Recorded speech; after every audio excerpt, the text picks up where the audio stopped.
Amén, iglesia, que el Señor te bendiga.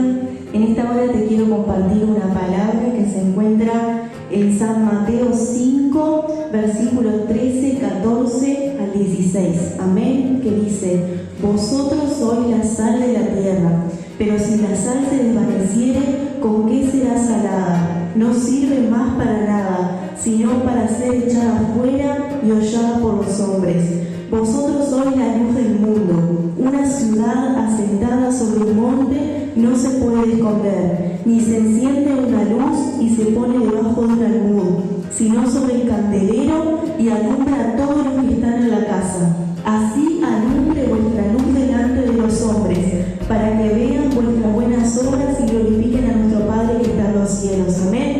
El Señor nos dice que somos la luz y la sal de este mundo. Amén. Y debemos ser ese reflejo de Dios al mundo. Amén. Que ellos puedan ver que realmente hay una transformación en nuestras vidas y que podamos dejar las cosas viejas atrás. Que podamos glorificar al Señor en todo tiempo. Amén. Que el Señor te bendiga. Vamos a alabarle y a glorificarle porque Él es merecedor de gloria, honra y alabanza. Amén.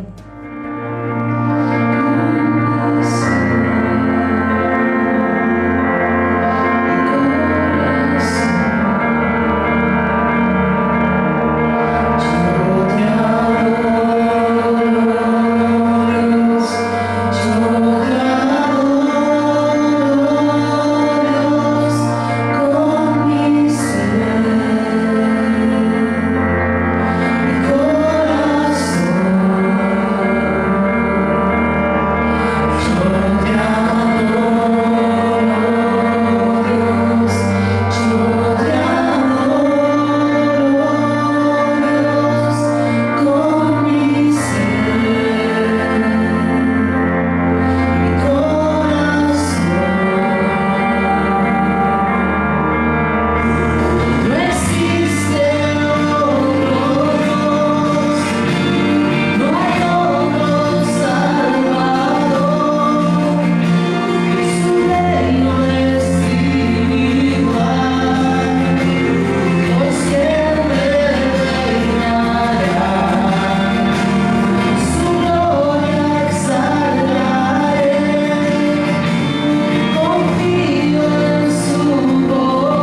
Amado Señor, nos ponemos ante ti como aquella mujer de la cual tuviste testimonio de que ella había escogido la mejor parte, Señor mío.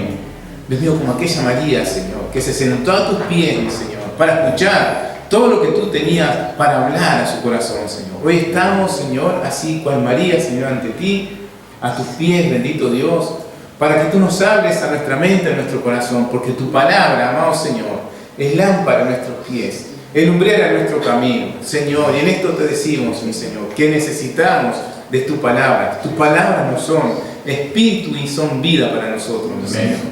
Amado Señor, bendice cada uno de los hogares que está aquí presente, mi Señor. Cada hogar que está representado, bendícelo, Señor. Dios mío, bendice también a aquellos hogares, Dios mío, que por diferentes motivos, Señor, aquellos hermanos que no han podido llegarse hoy hasta la casa de oración, allí, Señor amado, donde ellos se encuentren, Dios, envíales bendición y vida eterna. Todo esto, amado Señor, te lo pedimos en el nombre de Jesús, tu Hijo, nuestro Señor. Amén. Amén. Tomen asiento, amén.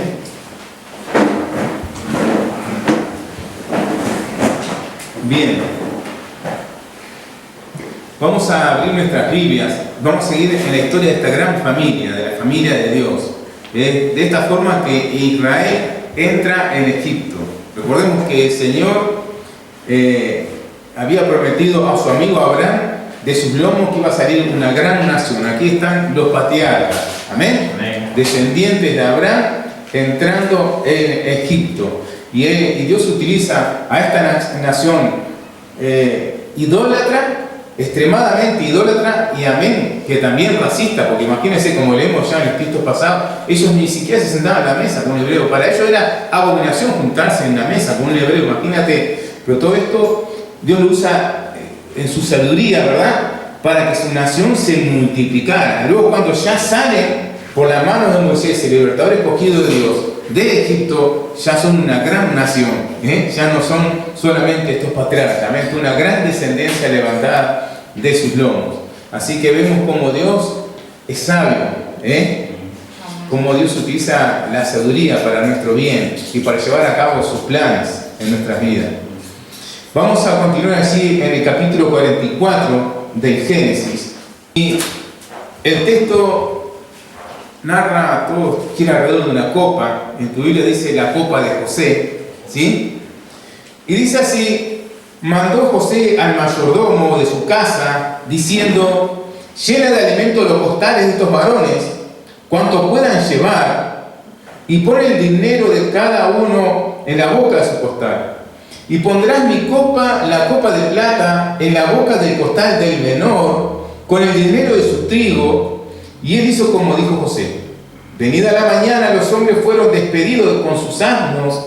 Habiendo ellos salido de la ciudad de la que aún no se habían alejado, dijo José a su mayordomo: levántate y siga a estos hombres, y cuando los alcances, diles: ¿por qué habéis vuelto mal por bien? ¿Por qué habéis robado mi copa de plata?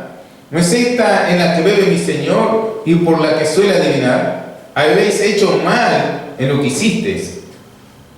Cuando él los alcanzó, les dijo estas palabras. Y ellos le respondieron: ¿por qué dice nuestro Señor tales cosas? Nunca tal hagan tus siervos. He aquí, el dinero que hallamos en la boca de nuestros costales te lo volvemos a traer desde la tierra de Canaán. ¿Cómo pues habíamos de hurtar de casa de tu Señor plata ni oro? Acá hay de tus siervos en quien fuera hallada la copa que muera, y aún nosotros seremos siervos de mi Señor. Y él dijo: también ahora sea conforme a vuestras palabras, aquel en quien se hallare, será mi siervo, y vosotros seréis sin culpa. Ellos entonces se dieron prisa, y derribando cada uno su costal en tierra, abrió cada cual el costal suyo, y buscó desde el mayor, que fue el que comenzó y acabó con el menor, y la copa fue hallada en el costal de Benjamín. Entonces ellos rasgaron sus vestidos y cargó cada uno su asno y volvieron a la ciudad. Vino Judá con sus hermanos a casa de José, que aún estaba allí, y se postraron delante de él en tierra. Y le dijo José: ¿qué acción es esta que habéis hecho? ¿No sabéis que un hombre como yo sabe adivinar? Entonces dijo Judá: ¿qué diremos a mi Señor? ¿Qué hablaremos? ¿O con qué nos justificaremos? Dios ha hallado la maldad de tus siervos. He aquí, nosotros somos siervos de mi Señor, nosotros y también aquel en cuyo poder fue hallada la copa. José respondió: nunca yo tal haga. El varón en cuyo poder fue hallada la copa, él será mi siervo. Vosotros id en paz a vuestro padre. Entonces Judá se acercó a él y dijo: ay, Señor mío, te ruego que permitas que hable tu siervo una palabra al oído de mi Señor y no se encienda tu enojo contra tu siervo, pues tú eres como Faraón. Mi Señor preguntó a sus siervos diciendo: ¿tenéis padre o hermano? Y nosotros respondimos a mi Señor: tenemos un padre anciano y un hermano joven, pequeño aún, que le nació en su vejez, y un hermano suyo murió, y él solo quedó de los hijos de su madre, y su padre lo ama. Y tú dijiste a tus siervos: traédmelo, y pondré mis ojos sobre él. Y nosotros dijimos a mi Señor: el joven no puede dejar a su padre, porque si lo dejare, su padre morirá. Y dijiste a tus siervos: si vuestro hermano menor no desciende con vosotros, no veréis más mi rostro. Aconteció pues que cuando llegamos a mi padre tu siervo, le contamos las palabras de mi Señor. Y dijo nuestro padre: volved a comprarnos un poco de alimento. Y nosotros respondimos: no podemos ir. Si nuestro hermano va con nosotros, iremos, porque no podremos ver el rostro del varón, si no está con nosotros nuestro hermano, el menor. Entonces tu siervo, mi padre, nos dijo: vosotros sabéis que 2 hijos me dio a luz mi mujer, y el uno salió de mi presencia, y pienso de cierto que fue despedazado, y hasta ahora no lo he visto. Y si tomáis también a este de delante de mí, y le acontece algún desastre, haré descender mis canas con dolor al Seol. Ahora pues, cuando vuelva yo a tu siervo mi padre, si el joven no va conmigo, como su vida está ligada a la de él, sucederá que cuando no vea el joven, morirá. Y tus siervos harán descender las canas de tu siervo, nuestro padre, con dolor al Seol. Como tu siervo salió por fiador del joven con mi padre, diciendo: si no te lo vuelvo a traer, entonces yo seré culpable ante mi padre para siempre. Te ruego, por tanto, que quede ahora tu siervo en lugar del joven por siervo de mi Señor, y que el joven vaya con sus hermanos, porque ¿cómo volveré yo a mi padre sin el joven? No podré, por no ver el mal que sobrevendrá a mi padre. Gloria a Dios. Hermoso texto, ¿verdad? Cada uno de estos capítulos que leemos de esta gran familia yo siempre digo, como para filmar una película, una serie. Es preciosa la secuencia de todos los hechos que ocurren. Y el título de hoy es Aprendiendo a vivir. Aprendiendo a vivir. Aquí vemos vidas transformadas. Personas, los protagonistas de este texto, vamos a ver cómo ellos supieron transformar su vida. Ellos aprendieron a vivir. Nosotros tenemos que vivir aprendiendo también. Al analizar el texto, sentía que el Espíritu Santo me daba voces sobre esto, que debemos aprender a vivir. Y rápidamente recordaba las palabras de nuestro Señor, que una vez se pronunció diciendo lo siguiente. Dice: llevad mi yugo sobre vosotros y aprended de mí, que soy manso y humilde de corazón, y hallaréis descanso para vuestras almas.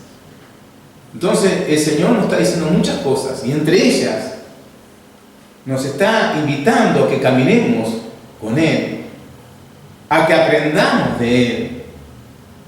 O sea, que nuestra vida no puede desprenderse de los propósitos que Dios, para el cual fuimos creados y levantados como su iglesia, de ser la sal de la tierra y la luz del mundo.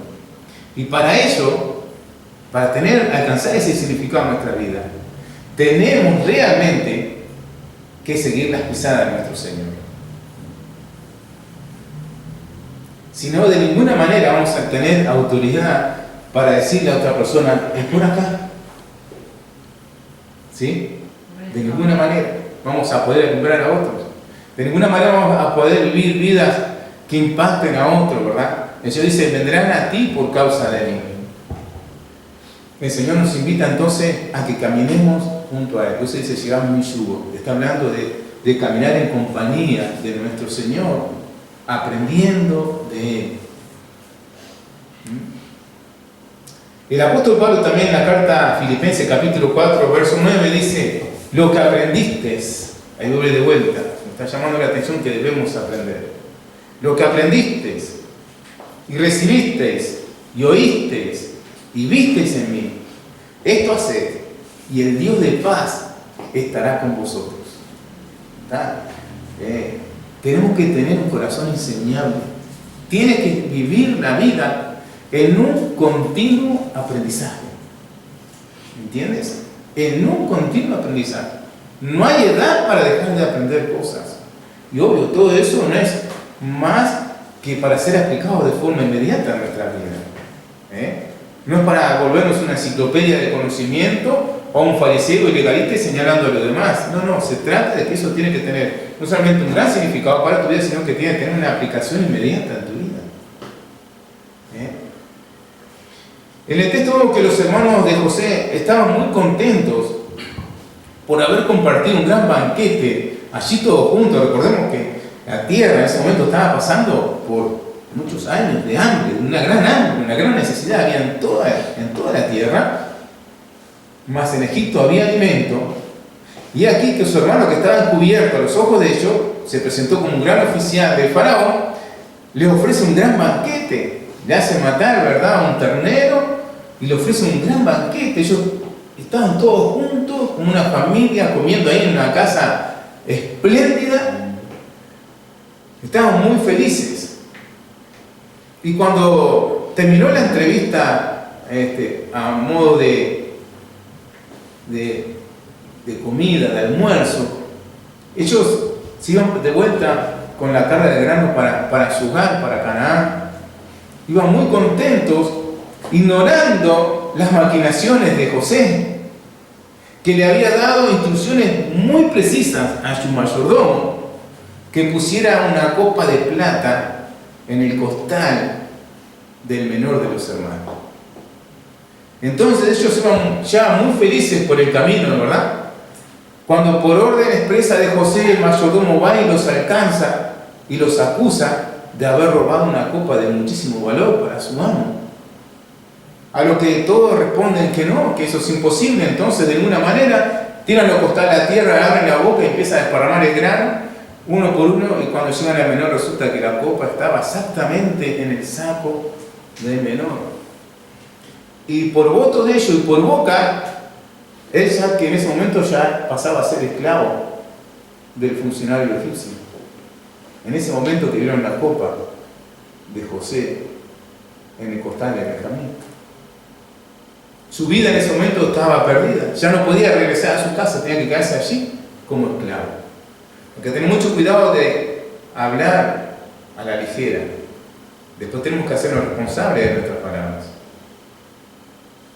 Entonces estos, vemos que desconcertados todos juntos, regresan a Egipto y se postran con muchísimo dolor, desesperación y angustia a los pies de José, cumpliéndose nuevamente esa profecía, ¿verdad?, del principio de la historia de esta familia.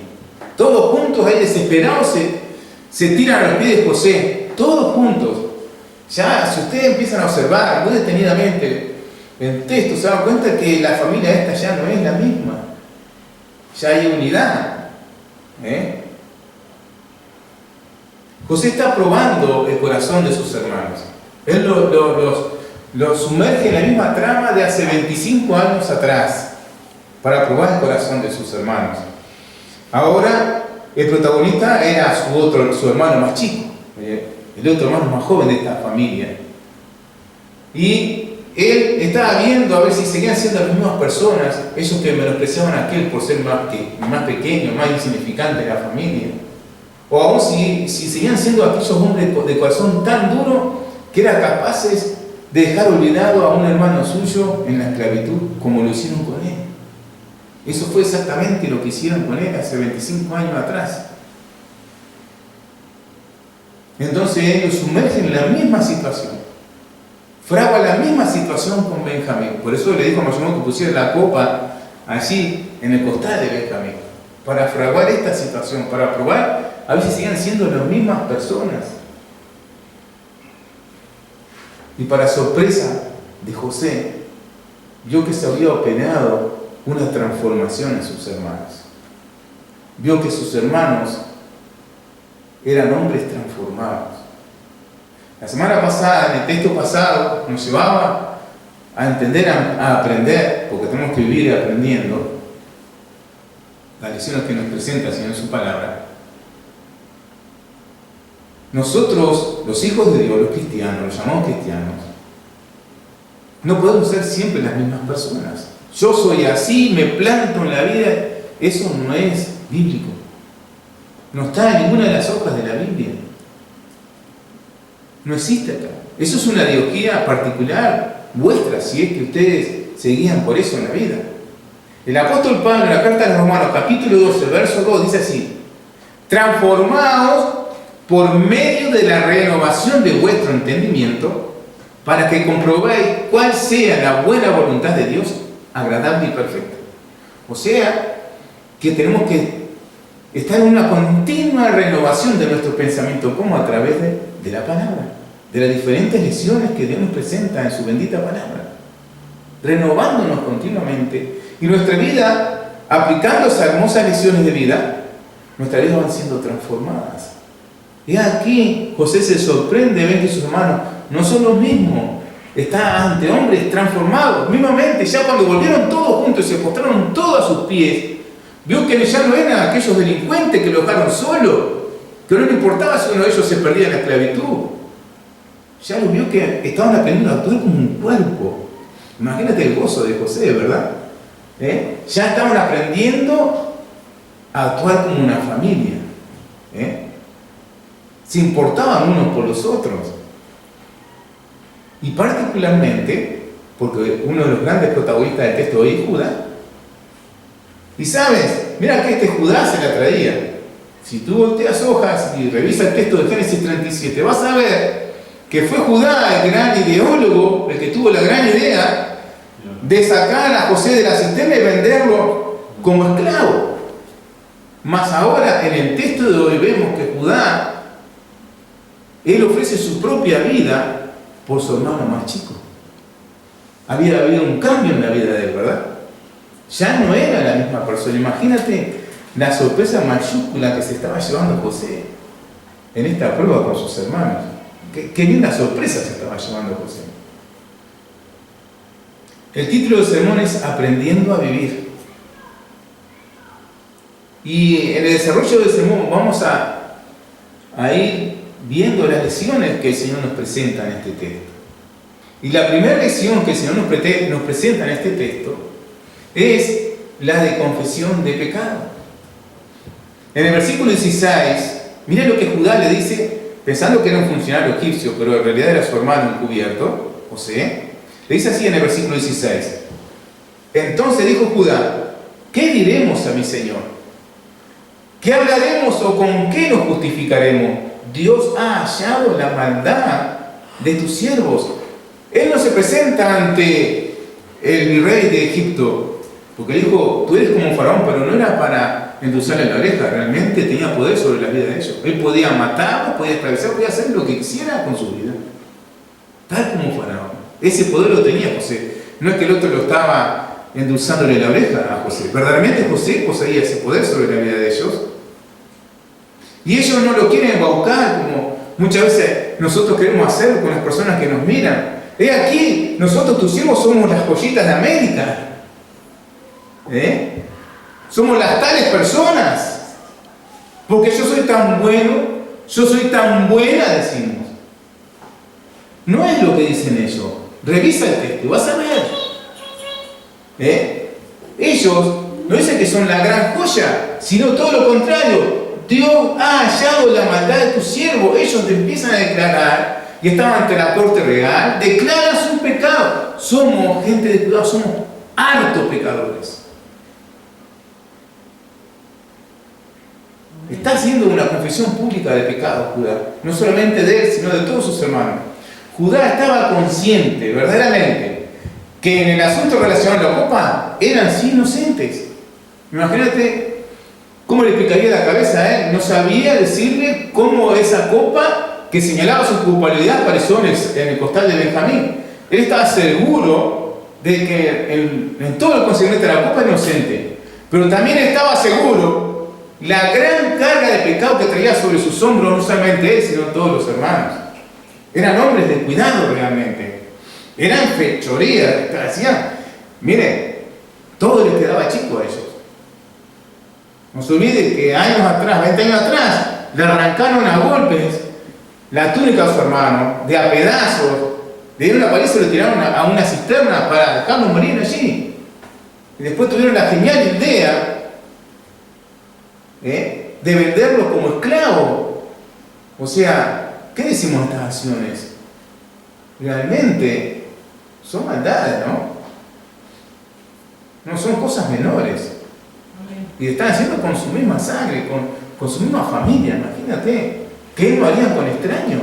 ¿Qué no estarían dispuestos a hacer con extraños? Eran personas de cuidado. No se presentaron ante el segundo del faraón diciendo yo soy la gran joyita.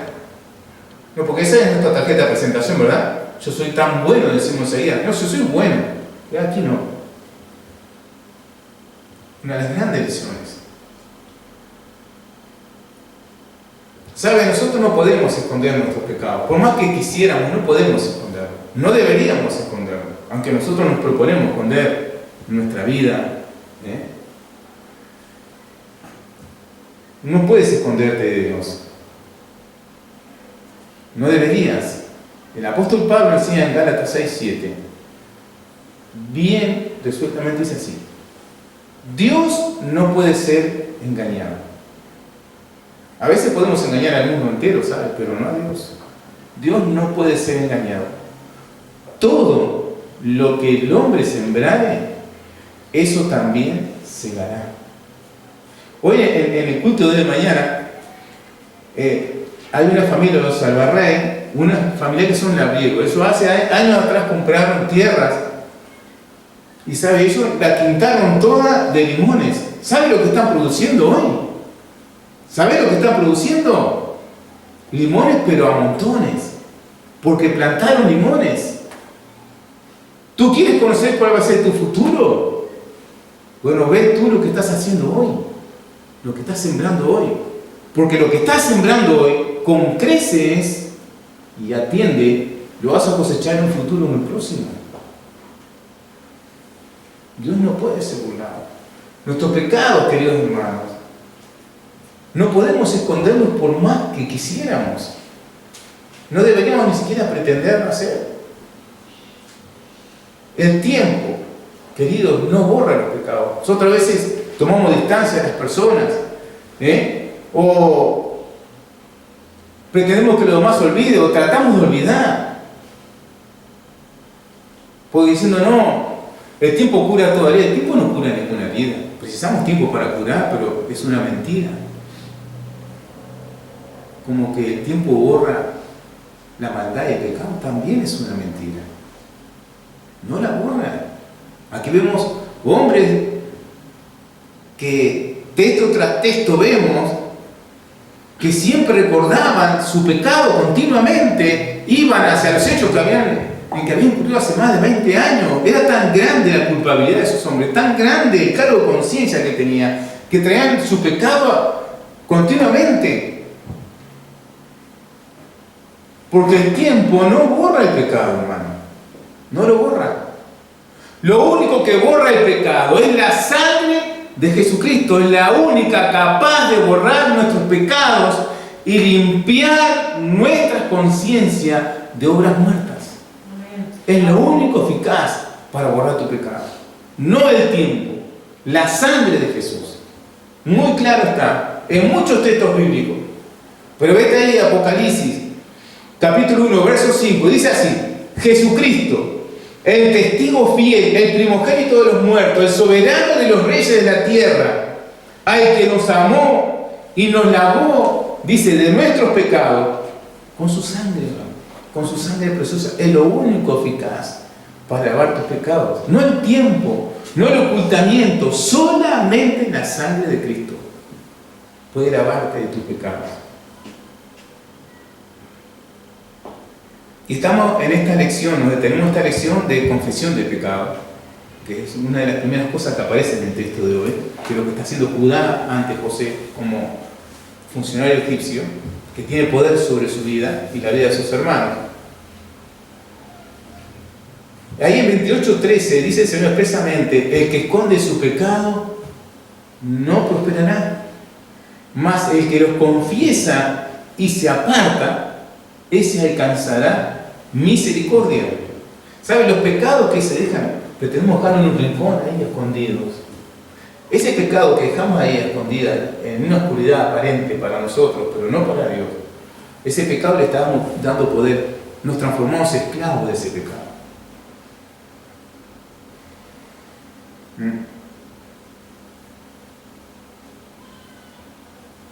Vete pensando tú. El pecado que no es tratado por la sangre de Cristo, ese pecado tiene poder sobre tu vida. Ese pecado que tú no has traído a los pies del Señor y no se lo has confesado, no te has arrepentido, ese pecado te tiene esclavizado. ¿Entiendes? Entonces, el Señor con mucho amor y misericordia se acerca a nosotros, una y otra vez, con su bendita palabra en su mano, con el firme propósito de que nosotros seamos capaces de identificar el pecado en nuestra vida, con el firme propósito de que nosotros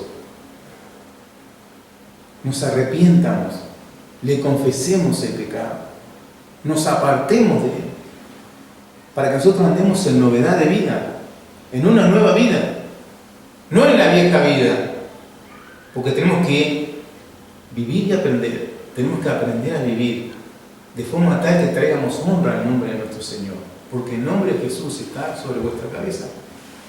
Entonces tienes que aprender a vivir conforme a la voluntad de Dios. Tú traes los pecados a los pies del Señor, tú haz tu parte, arrepiéntete de tus pecados. No es como un dicho popular, el mundo dice que me quite lo bailado. No, un hijo de Dios no dice que me quite lo bailado. Un hijo de Dios se amarga de su pecado, llora a los pies de su Señor por su pecado, se arrepiente genuinamente y se aparta de él. Eso es lo que tenemos que hacer nosotros, como hacía Judá. Y sabe, Dios sabe hacer lo que Él tiene que hacer, porque Él es fiel. Él va a ser fiel en perdonar tu pecado.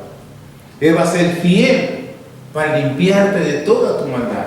Él va a ser fiel para restaurar tu vida. Aquí vemos la historia de toda una vida, de la historia de una familia. Y al comienzo vemos que por el desarrollo del pecado en su seno, se quebró, se deshizo, no era para nada feliz, no había gozo, no había paz. Las conciencias de todos estaban cargadas con la culpa, con el pecado, con miedos, con incertidumbre. Y ahora vemos que ellos entraron en un proceso de restauración, pero vete fijando los pasos. No hay restauración de una vida, de una familia, si no hay identificación del pecado, si no hay arrepentimiento, si no hay confesión. No hay restauración. Una familia se restaura cuando hay reconocimiento de nuestros pecados, cuando hay arrepentimiento, cuando hay una genuina conversión. Ahí comienza la restauración en la familia. Si no, es imposible. Mientras sigamos dejando las cosas en oculto, no va a haber restauración. ¿Lo entiendes, hermanos? Es lo que está sucediendo en esta familia.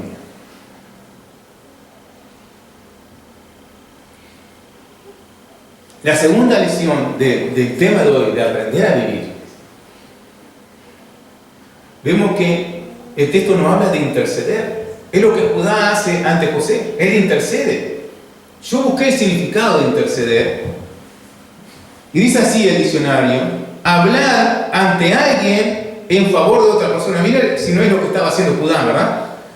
Hablar ante alguien en favor de otra persona para conseguirle un bien o librarle de un mal. Eso es lo que estaba tratando de hacer Judá ante José, por Benjamín. Y el que intercede es un mediador. Está mediando. El apóstol Pablo, en la primera carta a Timoteo, capítulo 2, verso 5, dice así: porque hay un solo Dios y un solo mediador entre Dios y los hombres, Jesucristo hombre. No hay otro, no esperes a otro, hermano, solamente Jesús. Amén. Judá, vemos en el texto entonces que él hace de mediador. Él intercede ante José por su hermano el menor, ¿verdad? Ese es el oficio del mediador. Trata de acercar las partes, trata de que haya paz entre las partes que están enfrentadas, está mediando, está intercediendo entre las partes. Es lo que está haciendo Judá en este momento. Y Pablo nos enseña entonces en la carta a Timoteo que hay un solo mediador entre tú y Dios, y es Jesucristo, no hay otro. No es que yo me la arregle, tú no te la puedes arreglar sola, ni solo. Necesitas verdaderamente este mediador. Somos necesitados de este mediador. Nadie puede arreglársela sola. Nadie tiene la capacidad de presentarse solo delante de Dios. ¿Por qué? Porque somos pecadores. Y el pago justo de nuestros pecados, de esa cadena generacional de pecado que hemos heredado a nuestros padres, más todo el pecado que nosotros incurrimos diariamente, el pago justo es la muerte. Y no solamente la muerte física, la muerte eterna, la separación eterna de Dios. Una eternidad en el infierno. Yo sé que no es muy popular hablar del infierno en un púlpito, ¿verdad? Pero es bíblico. Nosotros, por gracia y obra, por amor de Dios, fuimos rescatados como un tizón del incendio. Por amor de Dios.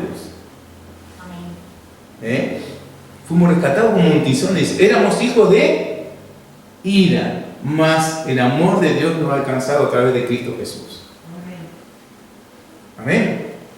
En Romanos 6, capítulo 6, verso 23, el apóstol Pablo nos enseña: porque la paga del pecado es la muerte, mas la dádiva, el don, el regalo de Dios es vida eterna en Cristo Jesús nuestro Señor.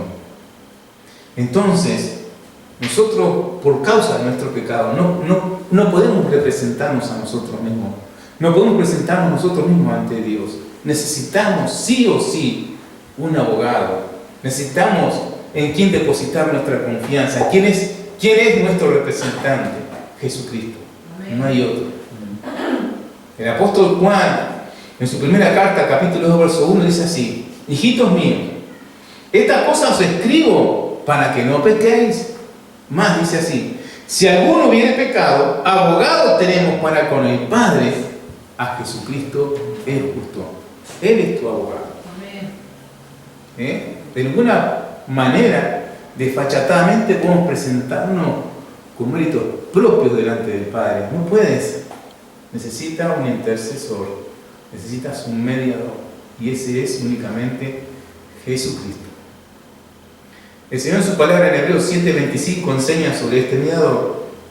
Dice así: por lo cual puede salvar perfectamente a los que por él se acercan a Dios, viviendo siempre para interceder por ellos. De continuo, Él está intercediendo por la humanidad. ¿Sabes? Este oficio, que toma el oficio del sumo sacerdote, Jesús es nuestro gran sumo sacerdote. El sumo sacerdote se presentaba una vez al año y él tenía que hacer primeramente expiación por su propio pecado, porque era un hombre. Tenía que hacer primeramente expiación por su pecado y luego hacer expiación por los pecados de todo el pueblo. Este sumo sacerdote, en el borde de sus vestiduras tenía campanillas, las cuales revelaban al pueblo de que él estaba vivo, porque escuchaban el tintinear de las campanillas. Cuando no se escuchaban más las campanillas, es porque el sumo sacerdote había caído muerto en el lugar santísimo. Había una incertidumbre si sobreviviría o no a la presencia de Dios el sumo sacerdote. porque muchas veces era muerto por entrar en pecado delante de Dios. Dios no tranza con el pecado, Él no toma cohecho con el pecado. Entonces, el Señor nos dice ahí en Hebreo que Jesús es nuestro gran sumo sacerdote. En Él no hay falla, no hay mancha, no hay pecado. Entonces su intercesión es perfecta. Su intercesión delante del Padre es continua. Entonces así nos asegura el perdón de Dios. Pero sigue hablando el Señor en Hebreos 9, 11 y 12, dice: pero estando presente Cristo, sumo sacerdote de los bienes venideros, por el más amplio y perfecto tabernáculo, no hecho de manos, es decir, no de esta creación, está hablando del tabernáculo de Dios en los cielos. Ahí mismo se presentó Jesús, ahí mismo se presenta Jesús en cada momento de tu vida, delante del Padre, intercediendo por ti y por mí. Es lo que está diciendo el Señor en su palabra. Y no por sangre de machos cabríos ni de becerros, sino con su propia sangre, la que vertió en la cruz, entró una vez para siempre en el lugar santísimo, dice, habiendo obtenido eterna redención para ti y para mí. Por eso Jesús es nuestro único mediador entre Dios y nosotros los hombres. Amén. Amén. La otra lección que vemos en el texto de Aprendiendo a Vivir, hay una sustitución allí, ¿verdad? Es tan fuerte que es lo primero que, una de las primeras cosas que tú identificas al empezar a analizar el texto. Habla de una sustitución, el Evangelio es sustitución, habla de sustitución. Sustituir es poner a alguien o algo en lugar de otra persona o cosa. ¿A dónde te lleva esto? Judá, en esta intercesión, vemos que él ofrece su vida, ¿sí?, por amor a su padre y a su hermano menor. ¿A dónde nos lleva? A la cruz de nuestro Señor, ¿verdad? Jesús en la cruz ocupó tu lugar. Él te sustituyó. ¿Amén? Amén. Él me sustituyó. Él nos sustituyó a cada uno de nosotros. Esto está hablando del texto. Judá pretendía sustituir a su hermano por amor. Y eso es exactamente lo que hizo Jesús por ti. Él te sustituyó. Él ocupó tu lugar. Y ocupó mi lugar. Por eso Juan testifica de Juan el Bautista, cuando inspirado por el Espíritu Santo, cuando estaba en las aguas de Jordán bautizando, se acerca a Jesús a él y lo señala y dice: es ahí el Cordero de Dios que quita el pecado del mundo, ¿verdad? Evocando al Cordero Pascual, aquel que voluntariamente iba a pagar por nuestra deuda de pecado y la iba a cancelar completamente. Amén, completamente. Toda la deuda de pecado fue cancelada por Jesús, no dejó nada al azar.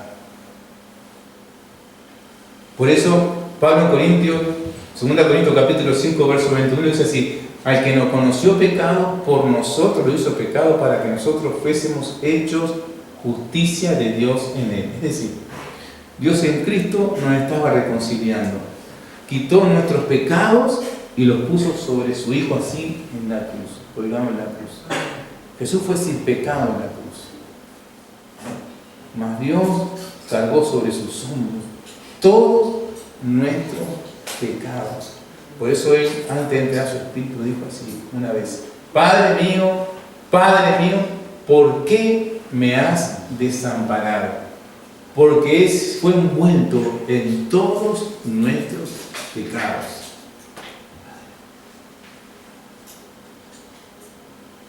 Y a causa de eso, es que ahora Dios nos ve como justos.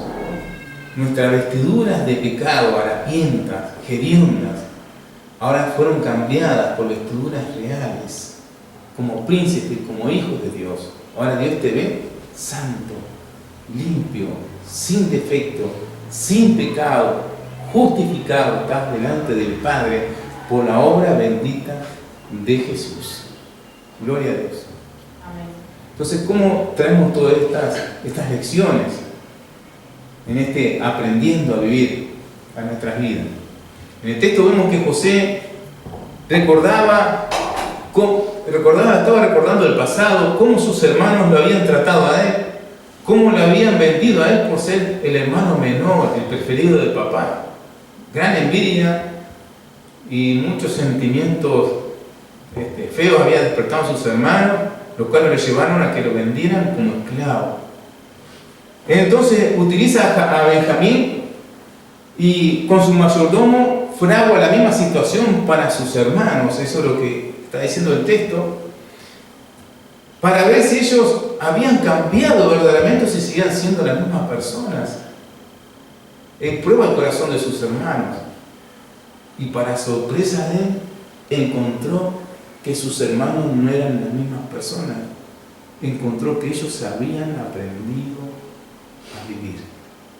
Ahora, si yo hoy te doy una hoja en blanco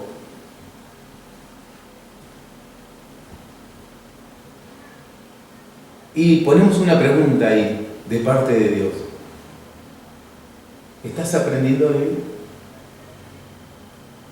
¿Qué le contestarías a Dios? ¿Estás aprendiendo a vivir? ¿Has aprendido algo? Estos hombres eran hombres transformados. Habían aprendido lecciones de sus errores pasados. Habían aprendido grandes lecciones aún de su pecado pasado, pero habían aprendido lecciones que ahora la estaban aplicando. No eran los mismos hombres de 20 años atrás, no eran los mismos.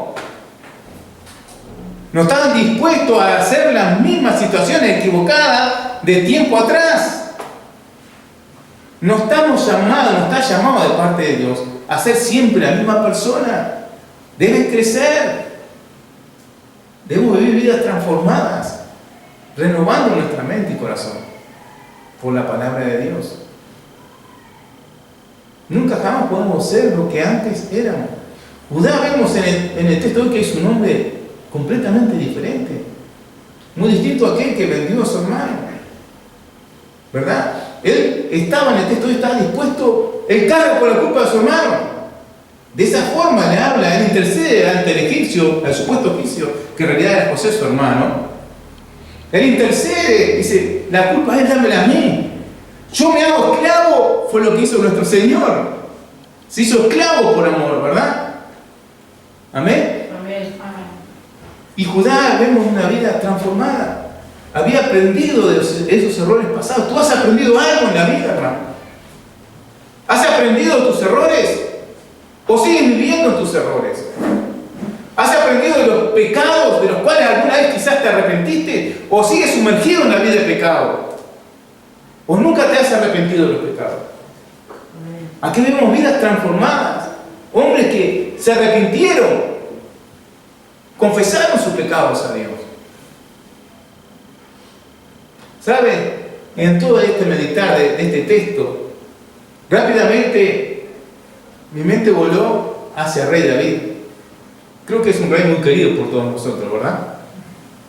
Y David también nos ha dado el ejemplo de que era una persona que había aprendido a vivir de sus errores y de su pecado. La palabra pecado es muy fuerte. Quiero Dios que siga siendo fuerte para que nosotros aprendamos, ¿verdad? Ahí en Salmo 51, precioso salmo, mira cómo lo comienza David diciendo esto. Un hombre con un corazón conforme a Dios. Dios da testimonio de él. He aquí allá, dice su profeta, un hombre con un corazón conforme a mí. Le dice el Señor, el cual hará todo lo que yo quiero. Así testifica Dios de David. Y este hombre con un corazón conforme a Dios, mira lo que dice aquí en el Salmo 51. Dice así: ten piedad de mí, oh Dios, conforme a tu misericordia. Conforme a la multitud de tus piedades, borra mis rebeliones. ¿Qué estaba haciendo? Confesando su pecado, pero de forma pública. A ver si me entendés. No, porque nosotros somos muy vergonzosos, ¿verdad? Nosotros no, mirá, si vamos a pasar vergüenza, te has puesto acá, lo puedes leer tus nietos, tus hijos, tus sobrinos, quien quiera puede leer la vida de pecado de David, de la cual él se arrepiente. De esa forma de dar gloria a Dios. Por eso un hombre con un corazón conforme a él. Porque su Dios no hay su vergüenza. Él dice, soy una persona nueva porque Dios tuvo misericordia de mí y perdonó todos mis pecados. Bienaventurado aquel varón sus pecados le son perdonados, dice en otro salmo. El mismo David. ¿Bien? Y entonces se presenta ante Dios y le dice así: conforme a la multitud de tus piedades, borras mis rebeliones. No dice, yo soy la joyita tuya, Dios, soy tu rey escogido. No le dice eso. Dice, soy un hombre pecador. Lucho contra ti, lucho contra tu santidad diariamente, porque soy un pecador, le dice a Dios. ¿Sabes por qué? Cuando pecamos contra el corazón de Dios y nos ponemos en la vereda de frente de Dios y nos estamos declarando enemigos de Dios. Por eso dice, lávame, dice, borra mis rebeliones, lávame más y más de mi maldad. Es decir, mirá, poner el jabón bulldog bien adentro, bien en lo profundo de mi ser, porque hay podrida llaga. Lo hace público para que aprendamos cómo debe ser tratado el pecado. Nada en oculto. Lo oculto no prospera, lo oculto te esclaviza. ¿Entiendes, hermano? Amén. Este es un hombre que terminó su día lleno de gloria y honra dada de parte de Dios. ¿Por qué? Ahora lo ves, porque tenía un corazón humilde, un corazón enseñable, un corazón que se derretía ante la presencia de Dios, que amaba a Dios, que pecaba así como todos pecamos, pero era así algo que no todos estamos dispuestos a hacer, a declarar su pecado a Dios, porque el único que puede perdonar tus pecados es Dios, querido hermano. Amén. El pecado que tú ocultas no es tratado por Dios. El pecado que tú le declaras a Dios y que te arrepientes genuinamente, de ese es limpiado tu alma. Ese pecado pierde poder sobre tu vida. Es librado de ese pecado.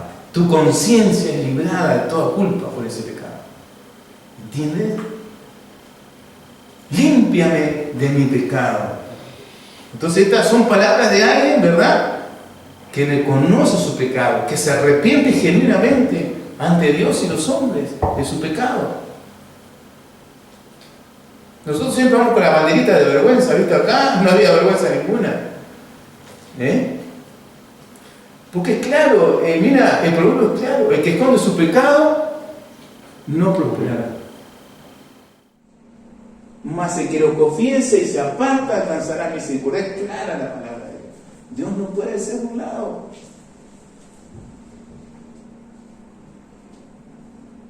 Mira, cuando vemos personas como arbolitos que no crecen, que no se desarrollan, que nunca dan frutos porque están enfermos. Yo te hablaba de unos hermanos que hace años atrás compraron un terreno y que lo pintaron todo con limones. Cuando plantamos, yo estuve ahí en la plantación de limones, eran unas plantitas así, pero ahora tú tienes que mirar para arriba y no puedes abrazar todo el follaje y la cantidad de limones que tiene. O sea, estamos llamados a crecer, a expandirnos y a dar muchísimo fruto para la gloria de Dios. Pero si estamos siempre menudos, nunca crecemos, nunca llevamos fruto, es porque estamos enfermos. ¿Y sabe qué es lo que está taladrando? ¿Sabe lo que lo está enfermando, querido hermano? Es el pecado que usted desarrolla en su vida. ¿No entiendes? Eso es lo que te enferma. Eso es lo que te impide dar fruto para Dios. El pecado. ¿Y sabe lo que dice en este mismo Salmo 51 de David? Pero ahora en el verso 10. Porque este es aquí un hombre digno de ser imitado como era Judá en el texto de hoy. Dice así: crea en mí, el Dios, un corazón limpio. Renueva un espíritu recto dentro de mí. No quiero ser la misma persona, le decía. ¿Entiendes? No que a mí que me quiten lo bailado, o yo soy así que lo más aguante. Eso no existe para un verdadero cristiano. Un verdadero cristiano anda con temor reverente, diciendo: Señor, ayúdame a cambiar, ayúdame a ser la misma persona. Dios, me arrepiento delante de ti, Señor. Lávame, Señor. Crea en mí un espíritu recto, Señor. Reconoce verdaderamente que dentro de él hay podrida llaga por todo el pecado desarrollado y concebido en su interior. Eso hace una persona que ama a Dios. Crea en mí, Señor. Necesitamos que crea en nosotros un nuevo espíritu, Señor, ¿sí o no? Amén. Un espíritu recto, que no ande conforme al pecado, sino que ande conforme a la voluntad de Dios. Dice así: renueva un espíritu recto dentro de mí. Entonces David le pide a Dios que le ayude a no vivir una vida revoltada en el pecado. Le pide: Señor, ayúdame, Señor, a no tropezar nuevamente. No quiero tropezar. No quiero ser un pecador. ¿Cuál es tu petición delante de Dios? ¿Le hablas de tu pecado a Dios? ¿Qué le pides a Dios? Porque de esto habla el texto de hoy. Entonces, hermanos, si caemos, hagamos como Judá del texto de hoy. Hagamos también como David. Vamos a pedirle al Señor: Señor, límpiame. Renueva mi corazón, Señor. Señor, líbrame de este corazón empedernido, pecador, que esté inclinado siempre a pecar. Líbrame, Señor, de esto. Ya no lo quiero más. Pon un corazón de carne que sea sensible a tu palabra, que se derrita ante tu palabra, Señor. Un corazón que esté siempre inclinado a cambiar, a renovarse, a transformar su vida, hermano. Eso es lo que tienes que orar a Dios. Pide a Dios que te dé un corazón enseñable, un corazón que esté dispuesto siempre a ir aprendiendo a vivir. De eso se trata. Esa es la gran lección del texto de hoy. Aprendiendo a vivir. Gloria a Dios. Vamos a ponerlo, vamos a orar a Dios.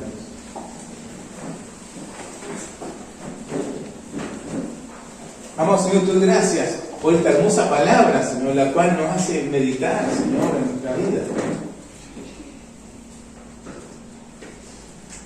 Señor, verdaderamente nos encontramos así como Judá, Señor. Delante de ti nuestros pecados se nos son traídos a memoria y nos avergonzamos, Señor. Tú nos conoces bien. ¿Qué hecho de nuestra vida podemos ocultar, Señor? ¿Qué pensamiento podemos ocultar de ti? ¿Qué mirada, Señor, Dios mío? ¿Qué palabra podemos ocultar de nuestra vida, de nuestra existencia, Señor? Amén. Verdaderamente nada, Dios. Amén. Pero ciertamente nos avergonzamos de todo, Señor. Y le ponemos delante de ti hoy, Señor, todo aquello con lo que te hemos ofendido, Señor. Lo ponemos ante ti. Nos avergonzamos. Pero crea en nosotros, danos un nuevo corazón, Señor.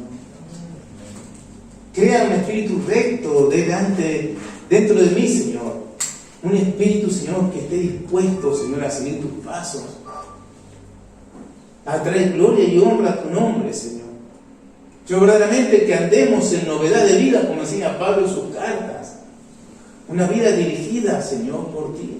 Que realmente seamos capaces, Señor, de caminar junto a ti, tomando, Señor, tu yugo, Señor. Amándote, Señor, aprendiendo de ti, que sos manso y humilde de corazón, para hallar descanso para nuestras almas. Te bendecimos y te adoramos en esta hora, amado Dios, en el nombre de Jesucristo, tu Hijo. Amén. Gloria a Dios.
que viva siempre